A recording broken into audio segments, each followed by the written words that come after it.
Hey guys, welcome back. It's Lucid, and I am joined once again by Maryland. Howdy, guys. So we're back. It's turn 63, and last episode was a crazy one, really. I mean, sometimes the biggest things that happen in the game aren't battles, though sometimes they are. Sometimes they are also diplomatic developments. And last episode, we were certainly hit with a very big diplomatic development. We were the Ulm sued for peace. Right. So that we talked about how that has a potential to sort of change the dynamic in that now, Ulm could stay in the game. Right. And we're going to see something from Vanheim. Right. We're not sure yet. Oh no, he did tell us that he's planning to go at Pelagia. Right. That's what he said. That's the plan. So, yeah, and the other thing that happened, and this was military, was Ulm had a big force on top of Satis's capital, and guess who stuck their head out and wind of death them twice or three times? Exactly. And so Ulm is just in the shitter right now. They've managed to just limp out of this war alive. And the plan for them was we'll go eat Satis, right? So we'll give up some land, but we'll get back just as much land as we gave up when we finish eating Satis. And Ulm had been putting up anti-magic in armies, yeah. But for whatever reason, it either I don't remember. Did he have anti-magic casters with that army on Satis's capital? I don't remember. I don't remember. Did not. But he was still doing a lot of this stuff through a communion with his shamans, which he was poison resistance, yeah. But I'm thinking his guess might have been, okay, how many turns will it take Satis to get the god back? And he guessed wrong. Well, this was also the reveal of Satis having Evocation 7 with Wind of Death. I mean, we have known for ages that he's had Evocation 6. So it's no surprise that he has Wind of Death on his god. But this is where, too, Ulm is running into some of the things we were talking about, which is Ulm just has a bunch of hard counters they have to figure out ways to deal with in the late mid game, and this is one of them. Exactly. They have shit MR, and he's just run smack dab into it. Yeah, and that's a significant problem. Many people have talked about that in the comments and the discussion that Ulm has this mid game powerhouse that falls off. Right. And if you don't put together all those tidbits, see, I might be thinking Ulm might be at the point in time where he should be running armies of more summons. Yeah. This is just I think Ulm has, for major army composition, I think Ulm has to get out of a lot of the normal troop game by maybe not quite by now, but they need to be working on it now. They need to be trying to get out of that game. I agree with you there. I think because there are some summons that are cost effective. I mean, heck, even just Clockworks. Yeah. And, the troops are good for raiding and stuff all game, but when you're running into big, powerful sorcery magic and stuff, the Ulm troops just don't work anymore. He should be able to pump out very large amounts of mechanical men. Yeah, probably. He's got the Earthblood Deepwell. Unlike Clockworks, don't have that. What's it called? Well, he can also do Thug armies too. That's the other thing. So there's that as well. But I think a lot of late game with Ulm. I don't think it's impossible. I think late game with Ulm is super high skill cap. Like you have to be doing Jedi shit with Ulm in the late game, middle age Ulm in the late game. You need these matrices. You can nothing that you're going to be doing, and the summons, which summons do you get? Nothing that you're going to be doing is strictly national. Most of the things you're going to be doing are going to be weird little Jedi things. But if you do them, Ulm can do some of them well. Ulm can make, lots of nations can make matrices, but Ulm can make them way cheaper than other nations. So there's some things that, Ulm can do well when they're kind of wiggling into this other kind of role. But well, and they have unbelievable buff paths, especially since he's got Lizard Shaman. Right. So his capability to buff like crazy weapons of sharpness and all that kind of stuff. But yeah, we have not seen Ulm use troop summons. Right. This just occurred to me just now. that this is the one thing I haven't seen him. He's Yeah. still using more or less the big flail guys. Which you know, most people aren't using troop summons very much. Like almost everybody's army is entirely national units still. So except Vanheim. Well, I mean, he has storm demons, but I think that's it, right? With his 1,000 Jim's worth of 1,000 slaves worth of storm demons. Yeah. I mean, that's something. There's no. Yeah. That's a lot. So here's Ohm's message. Maybe you can help me understand it. I don't fully understand. It says, "Well, there you go. This is why I'm trying to keep plans close to the chest." A guy says, "Time for so and so to die," and then immediately said, "Target pulls out some." Okay, so this is him saying it's time for so and so. So and so is Satis to die, and then immediately said, "Target pulls out some hat trick," and I got my foot stuck in my mouth. Okay, yeah, that was the wind of death. Ultimately, the plan's the same. I think he shared with someone else in the game his plans to attack Satis. Oh, could be. And that someone else, he thinks, maybe told Satis what he told. It could be. It could be he's just a little worried about having said it to YouTube, and then he's got his foot stuck in his mouth now. I'm going to go conquer Satis. Oh, really? But there should be a big delay there. There should be at least a 30-day delay. Oh, this is just like embarrassment, I think. Not like a feedback loop. But it also could be he told somebody in the game and it made it back to Satis. But so that's Ulm. Let's go look at them, because right now Ulm is. We don't have a message from Satis. It would be kind of funny if he sent some gloating message. Yeah, but Ulm. Okay, I see a lot of Ulmish stuff down in Satis. A lot. Yeah, he's got this. He had one dude left on the cap. Cheap raid. Wow, that is a very cheap raid. I wonder if he has an Earth Elemental here. Maybe. Looks like it. Iron Skin, Earth Power. Yeah. Is a Steel, Earth Elemental. Yeah, look at that. And then what the Earth Elemental doesn't kill, these guys do. Yeah. That's pretty efficient. Yeah, that's a really cheap raid. Well, and they're more or less immune to being shot at. So. Right, and so these guys, they're gonna run out of ammo, and then okay, well, there we go. And they're on. Yeah. Oh, and then magma bolts. I mean, that was super cheap. Yeah, it was. That's actually pretty high PD. Yeah. Tries to raid over here and is not successful. Ooh. Oh, Satis did not succeed here. It looks like this is just Horde of Skeleton spam, but the Wolf Tribe chew through that, and these guys kill the Sobex. Yeah. Look at the gnats. Yeah. Oh, from the he's got a shaman back here that was casting those. Yeah. I think that was part of the PD too. Damn. That is, yeah.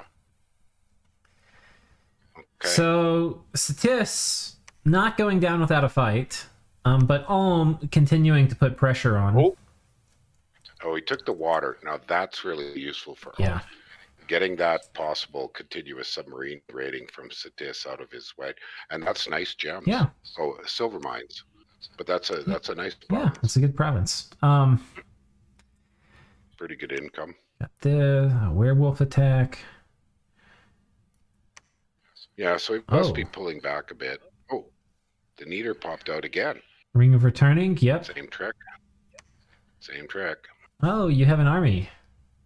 Oh, it's Guardians! Oh, no! No! Oh. But at least their MR is a little bit better. Yeah. Like, it wasn't every single one of them got Wind of Death, but I mean, more than really, there was a lot of them. Ouch. And, 58. Everybody else here is essentially replaceable. Like, this is just gold. Right, but Guardians are limited. They're cap only. They're your only magic weapons. That hurts. That does. Oh, and I've played so many games with this Ulm player. I really like him. He's just the nicest guy. And I know he's so frustrated right now in the game. Like, my heart bleeds for him a little bit. I'm sure he's frustrated. It's been a mix of, none of them are large mistakes, but getting caught a little with your pants down just by things you weren't expecting. I wouldn't even call those mistakes. I would say that those are guesses that didn't work. Yeah. And I mean, who knows which way that neater would have gone. It could have gone any of those 3 provinces. Yeah. It just happened to go to the one where the Guardians were, I think, moving into position. It was, I mean, that was about as juicy of a province as you could hit with that nether, but yeah, it's, wow. And you know, I like the Satis player too a ton. However, Satis is not fighting for a chance to win. I've got another game with Coconut. And he's had a rough go in that game. Yeah. He's still going, but he's had a rough go. It's nothing to do with him. It's just diplomacy and stuff. His team got yanked on pretty darn hard. So if Coconut, I mean, look, I've been on Team Satis basically the whole game, but if he had a real chance to win, it would be different. But now I'm rooting for Ulm now. I want Ulm. I don't know. I just feel so bad for them. I really want to see them pull it out. I'm rooting for Ulm for a different reason. I'd rather the game wasn't a runaway for the 3 top players. Yeah. And that means that Ashdod and Ulm have to kind of stay relevant. Yeah. Because if either of them collapses, well, an Ind as well to a degree. But if those 3 sort of the second tier players collapse, then we're down to a 3-way. Yeah, that's true. Which we may be down to anyways fairly soon. Yeah. So should we do Pangaea next? Do you want to read these? I was actually thinking we could do Ashdod next, let's do that. Because that sort of fits in with what I was just discussing. Okay. Last turn, I mind hunted his Bat Commander and caught the units as planned. Excellent. We didn't see that, of course, so I'm glad he told us. Pretty much cleaned up everything around his cap circle. Mind hunting the squad in the farm moving south from Pythium of about 40 to 50 frogs and bats, intercepting with about 25 giant sayer and slinger support. If it's 2, commanders may get only half his army at a time, making it trivial. If wondering about the scouts ping into Pel last turn, he requested it to try to move his insane mermage. Oh, I see. Interesting. We did notice that and wondered a little about it. Yeah.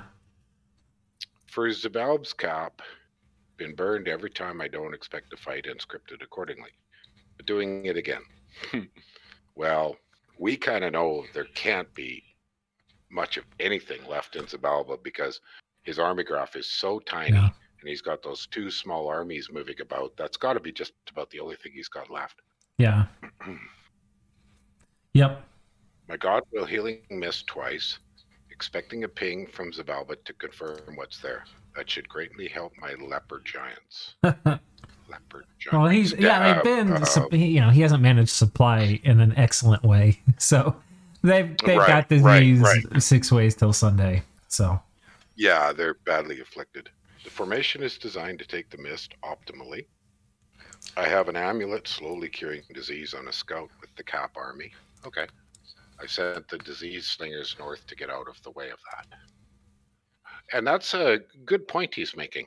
If you've got a bunch of disease around, there's some excellent hotkeys for splitting out diseased or wounded troops from your other troops, and then get them the hell out of there so that what little healing you get from any healing item heals the important things and not the junk.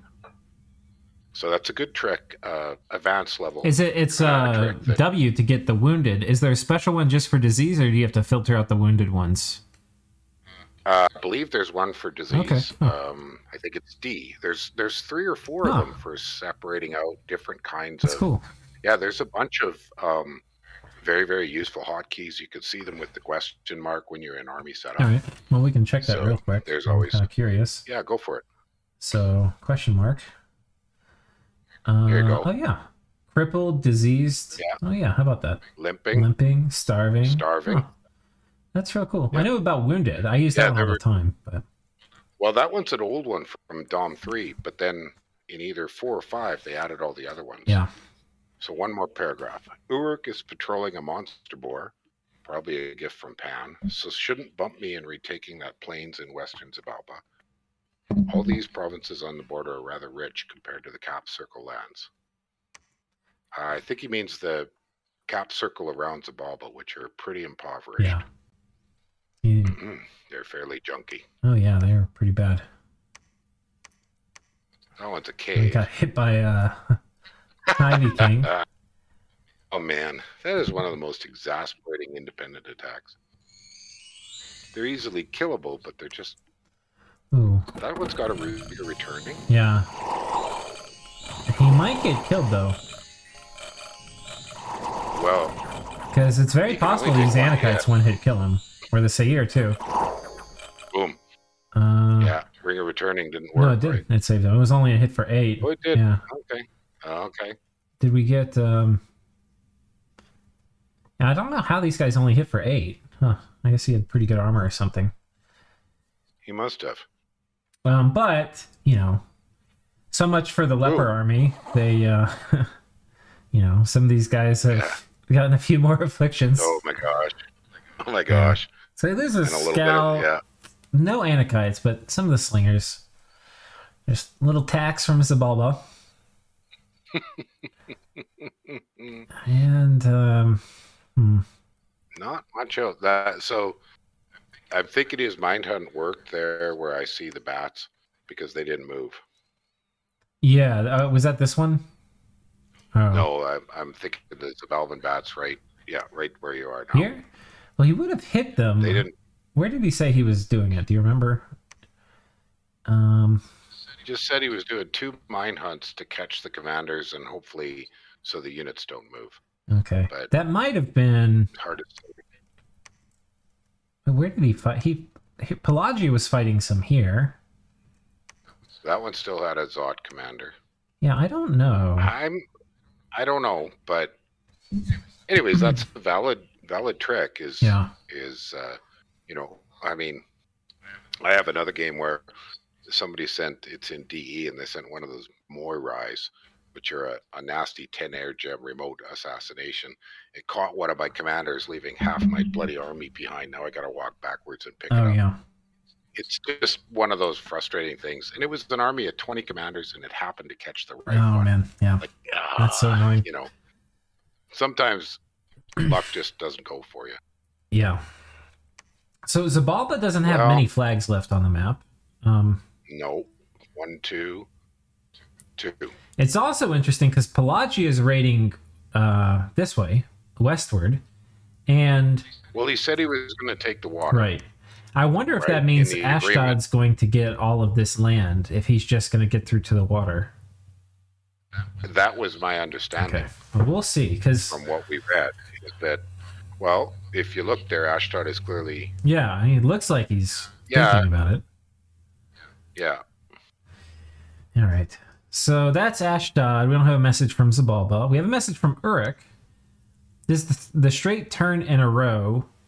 Death Brina has a plus province income event. The game truly knows. Yeah. So he could still buy troops, maybe even Magi. It's a plus income. So the actual, it's not just bonus money. It's like long-term income. It's slowly turning this into his capital. That's right. That's right. Yeah. That's funny. Isn't that funny? That's really funny. So he's still in the game, but you know, now diplomatically he's got to come up with something with if he's going to stay, or Ashdod will have to take him out. So I think we go now to Pangaea. Very rushed turn. Don't feel great about this one. The big thing I didn't do was defend Uruk with Wailing Winds plus Blood Rain plus some small random stuff like some Dark Vines and Mechanical Men. And the main reason I didn't do it is that N's army on the fort was super badly scripted with like only 3 mages casting and 9 comm slaves. The reason I wound up not doing it is that... Wait. The main reason I did want to do it, was that it was scripted badly. The main reason I wound up not doing it is that N can't really build new stuff without a temple or get reinforcements outside of the gateway, so I'd probably take it back. So he kind of is just letting the Uruk capital go, is what he's saying. The Uruk capital. Can we go look at that? Yeah, let's take a look. So the Uruk capital...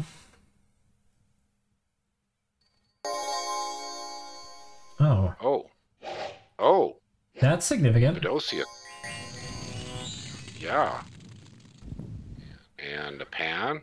Is that a no armor on this guy, though? You would think you would armor him up. But maybe just using it as a caster. Is that a Fire Lord there? I think so. Yeah. Mm-hmm. But no gems. He's summoning Illiths. Oh, he does Vortex of Returning. Peace! There we go. He probably could have killed this. This is not a very scary army. Yeah, but like you said, he didn't want to make the effort. Yeah. Peace! Ooh, that's a lot of green. That is a lot of green. Yeah. Like I'm seeing green flags everywhere. So if Pan didn't know about mount chaining before, he does now. He's taken that. And tries to ride out with some garbage. Is unsuccessful. Pangaea tries to storm. And this is a pretty high commitment army. Not that many White Centaur. But Ind has his Bahamut here. Ooh. Oh, okay. And some Demon Knights. It looks like he's been doing Ritual of the Five Gates. That does look 5 gates, yeah. He's got this guy here with the lifelong protection and a lot of stuff to clog up this gate, it looks like. Let's see what he's going to cast. Yeah. Even some spiders. We've got Foul Vapors from the Dryad up. A bunch of Legions of Steel and Strength of Giants. Anti-Magic going up. Howl cast by Pan. The gate right now is a little clogged with Foul Spawn as we have Darkness go up by Ind. But look at that. He vortexed to Communion. Oh. All the slaves are vortexing. Huh. It can be good and bad. Can go wrong. Yeah, very easily. Yep, go wrong. The imps are clogging up the gate a bit. What else is up by... So why is that one bitch mother? It must Solar Brilliance is up too, though. Okay. It looks like these guys are very distracted by the wolves. Oh, he blinked. Oh, he cast Blink and his Communion went everywhere. Blink. He did a reverse and they're blowing up. Oh. I think it's Phoenix Pyre, so it's a Phoenix Pyre Solar Vortex Blink Reverse Communion. Oh, that's that crazy reverse communion I did up on I did that on a stream. And we mucked around with that and it was too funny. It's messy. Yeah, it's ugly, super messy. But it's hilarious. It's very I'm laughing. I'm highly entertained. Oh, it's funny. It's funny. See, boom. Look at that. And then they pop up again, and then they blow up again. My entertainment levels are through the roof right now. Oh my god. Oh gosh. This is excellent. And he just pulled this out of the blue. He's never done anything like this before. I mean, it costs him troops, because he's going to kill off a fair chunk of his own troops. But he's not really short of troops. Like, just basically, just sacred. Well, and they not only have to kill, you know, everything's going to be blind now, too. But... Oh, good grief. He not only has to kill... Who's dumping the meteors? I'm not sure. He not only has to kill these slaves, he has to kill the god. Now, it looks like a lot of them have been killed. You know, some of them are going to get charmed or what have you. Oh, his god's here too. So this is a god versus god battle. I'm just wondering who's dumping meteors. The god? Could be. Oh, it could be. Oh, he's paralyzed, or is he stunned? Shrunken. Shrunken? I don't know.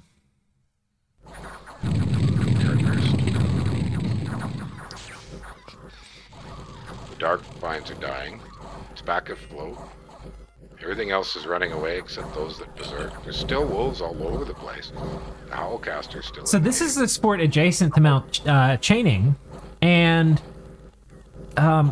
we were wondering where all this stuff in Mount Chaining went, and you were saying it probably went inside this fort, and it looks like it did. It looks like it did, yeah. So he lost pretty much all of the troops in here, except this handful of sacreds. But you know, the trouble with Howl against Soul Vortex doesn't work very well because it just keeps feeding the vortex. Yeah. But he lost a lot of his communion slaves. Yeah, he did. So this might be a bit of a Pyrrhic victory. Yeah, the kind of losses you are the kind of wins you can't afford too many of. But how many Magi did I mean, he lost Pan most everything. Oh my god. Yeah, he did. Yeah, I'm just wondering how many. Well, Pan lost to Golden Order. I mean, what did Pan really lose though? He lost 9 White Centaur and 40 Centaur. Now these guys are 35 apiece, so that's about 1,600 or 1,500 gold of these dudes, and then for these guys, I don't know, another 500. So 2,000. See, this is only like 2,000-ish, 2,400 gold lost, I think. And then for these guys, I feel like they must have lost at least that much. They lost, I mean, this is like 400, 900, 1,400, 1,600. Well, some of those are not easy to replace. The bitch mothers are not terribly easy to replace, is my understanding, right? Yeah, I mean, it depends on what kind of forts you have, but yeah, they can be pretty tough. We haven't seen a lot from End, which indicates they're harder for him to get than Demon Knights and these guys. I don't know. Pangaea probably lost a bit more, but it wasn't an efficient gold trade for End. But it was highly entertaining. Well, not only that. It was extremely entertaining. It was, but Pangaea's economy is what, triple Ind's. So can Pangaea easily replace this? Yes. Can Ind easily replace this? No. Maybe not triple. No, yeah, it's only like 50% more. But it feels like it's triple. It does. So okay, he won a battle, but he lost. You know, Ind has lost everything. He hasn't. So sometimes you win a battle, like a decisive battle like this, and you retake the initiative. You know, like it's now your turn. But he doesn't have anything over here still, and Pan has a bunch of stuff. Now, Pan's going to have a way to deal with this god. Well, and it'd be really cool if Ind can do another one of these, which I imagine he can. Yeah. And that worked exceptionally well. But losses were higher than... I'm not really sure what he could have done to reduce the losses a bit. I would argue maybe more chaff, if he had some way to do it, that chaff that could have been eaten by the soul vortex prior to the blinking happening, so that all those guys were at their double hit points from vortex before they start blinking. Yeah. Does that make sense to you? Yeah, it could be. But I don't know. Still, I mean, the second you sign up to do a soul vortex blink communion, you know, you're on for a very, very rocky road, like of super high attrition. The attrition's very, very high. I mean, when I did it in the demo version, we used mystics, which were far too expensive. If you could do it with something dirt cheap like yogis or astral ones or blood ones, then it's totally different, because then your cost is actually kind of trivial. Yeah. But if you do it with your expensive bitch mothers and some of the other stuff he used, still great play, yeah. Very fun. So it's interesting now, because if we zoom out, okay, he's gotten this fort, but has lost the ability to project power onto it. He's taken this. So on one hand, this part of the war for Ind has been an infrastructure positive, which is really important. He's gained 2 forts and lost none. He's basically broken even on territory too, if you consider these 2 are his, and he's, you know, has lost a couple up here. It's about breaking even. But behind it all, he just doesn't have... I feel like he doesn't have much ability to project power anymore. Like, this army here is gone. There's Pangaea stuff everywhere. And it's like, sure, he got the fort. But... Well, and the capital and the gems. I mean, it's significant, but it's so weird. It just feels like a very hollow victory. Just south of it, I see what looks like a single bane for Ind. South just to the one. Oh, yeah. So I'm curious if there's anything special going on here. Let's take a look. This is just a cheap Bane thug. Oh, that's kind of cool. Heart of Quickness. Cheap. This is something you don't see that often. Okay. Yeah. Yeah, that's kind of cool. Oh, and in a theme. Yeah, so it's going to have lifesteal with quickness, so it's going to heal itself pretty quick. Pretty killy. Okay. That's a pretty dangerous Bane. Yeah. If that came up against thugs, it's going to chop up thugs pretty effectively. Yeah. Now, I would probably want to be escorting it a little bit with maybe a body ethereal, a couple of point buffers, something cheap if you had them. If you had another sage laying around, would make a significant difference. But I sure wouldn't want to be sending Vanyarl or Dryad thugs or Centaur Cataphract thugs against that Bane. Yeah.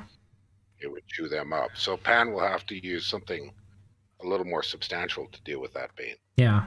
And, you know, seeing stuff like this, too, like the Abbot Sage here fighting for Pangaea, it kind of just reminds me that, like, in many ways, Pangaea thrives on some kind of chaos. You know, like, oh, you're splitting your stuff up to do this kind of weird raiding. It's like, yeah, well, there may be 1 or 2 or 3 or 4 dryads in each province. Have fun, you know? I saw another tidbit up to the northeast. I think I see this what like Horde from Hell. A Horde from Hell right there. Yeah, that is a Horde from Hell cast. So if Pan is, imagine casting Horde from Hell at a 30% discount. Yeah, well, he's going to be doing a bunch of stuff with a 30% discount, I think. Like, wow. Where's the penis broadcasting station? Is here. I don't see it, though. It's that... Oh, the Frostfather. Okay, the Frostfather ran from this other fight. Right, yeah. Okay, so In lost a tiny little raiding spot over here. You know, there's an interesting comment we didn't make. If one of those blinking soul vortexes had landed on the Frostfather, that would have been painful for Pan. Yeah, that would have been... I mean, he doesn't have an Incarnate Bless, so that at least wouldn't zing him, but it would be... Yeah. It would certainly be annoying. And it could have happened. It could have happened. Could have. In fact, it might have, and we didn't even notice it. And another... No, that's the one we looked at.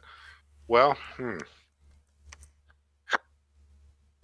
I mean, look at these little things. These are all the chaos. There was a commander here, got picked off. They're moving the army in. That one didn't work. That one... It's almost like Pangaea is just causing this chaos. And as Ind is running around back and forth, every time he moves, there's just an ability to exploit and to create wasted motion by seductions and stealth troops popping up and... Well, and that is a Pangaean shenanigans. Yeah. You can kind of pop up all over the place and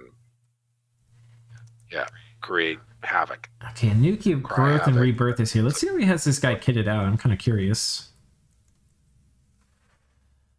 Oh, it's a death mage. Battle mage. Yeah, okay. Yeah, darkness.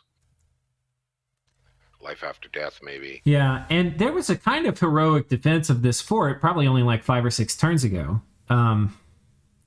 by Ind, and I don't know if he's going to be able to keep managing it. He has put another army here on top of Agartha, and has this army coming back to Roost to maybe try to take Agartha back. Now, if Ind takes Agartha back, and he has managed to hold all of his infrastructure down here, that kind of spells like maybe it will work. It might. It might. I mean, one of his big struggles is trying to move his armies. As you just mentioned, all of this Dryad seduction and general chaos, and for all we know, there could be infernal disease spam going on. I wouldn't be surprised. It's pretty tricky for Pan to be casting infernal disease, because I think Pandemoniac's, that's his biggest blood major, just a maximum of blood 2. Yeah. So you need 3 boosters. It's not easy for a minor blood nation to be, but he did have Padician, so Padician with boosters could be doing infernal disease. Yeah. Well, this war is just raging. I mean, I feel like it's spiraling out of control for Ind, but you know, Ind has taken a capital and he's about to come take Agartha back, maybe. Yeah, He's gonna give it the old British try. Well, and he's tossing up some Horde from Hells on his own. Yeah. Which does give you some high mobility raiders. Well, this is very interesting. One thing I like with Horde from Hell is pull the imps off the devil and then try to get that devil leading Feeds of Darkness or something. Right.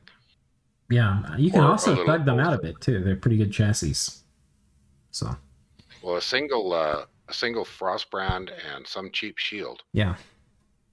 Or throw some armor on. They definitely enjoy armor. Or, yeah. Yeah, because their basic weapon's solid. Yeah. But I mean, they come with really high base protection, and they've got really good hit points, and they fly, and yeah. Yeah. Okay, so I think that's this conflict. I think that's everything. Well, let's see, we've kind of looked at Pelagia. Oh, but what do we have to say about Pelagia? I mean, everything Pelagia is really doing is invisible. Oh, he did Gift of Health. Yeah, he's had that up for a little bit. Yeah. I don't know. I mean, other than the small amount of moving towards the pond and take it from Xibalba, that one army of Pelagia's there's just not a heck of a lot happening. So most of what Pelagia is doing is pretty invisible to us. Yeah. So what's going to be interesting is how quickly Vanheim shifts his troops up here to fight Pelagia, because right now they're still pretty heavily committed on this Ulmish front. Well, at least finishing up the sieges to take over the ones. I think instead of him moving up this way, because he doesn't have much stuff over here, I think actually most of his stuff is going to go like this and work its way through here into Pelagia. Yeah, that makes pretty good sense. So I wonder if he has a plan for going in the water. Yeah, I don't know. I mean, he has ways to do it. There's certainly plenty of land to just kick him off of, though, if he's going to be content with that and get this throne potentially. But I wouldn't want to leave that fort, that pond there, for Pelagia to pop out of, gateway into and pop out of back and forth. That would be awkward. I mean, you got to kill the kraken in the pond. Yuck. I don't know. I think you've got to do something to lock it down. Throw in a bunch of magic duelers, park them on top of it. Just even if you don't take it, just make it miserable. Okay. If I was Van, I'd be looking at that pond and going, okay, this is a bit of a linchpin for anything if I wanted to move towards the south. Because if I don't, there'll be constant gateway raid armies from Pelagia popping onto the land all around it. Yeah.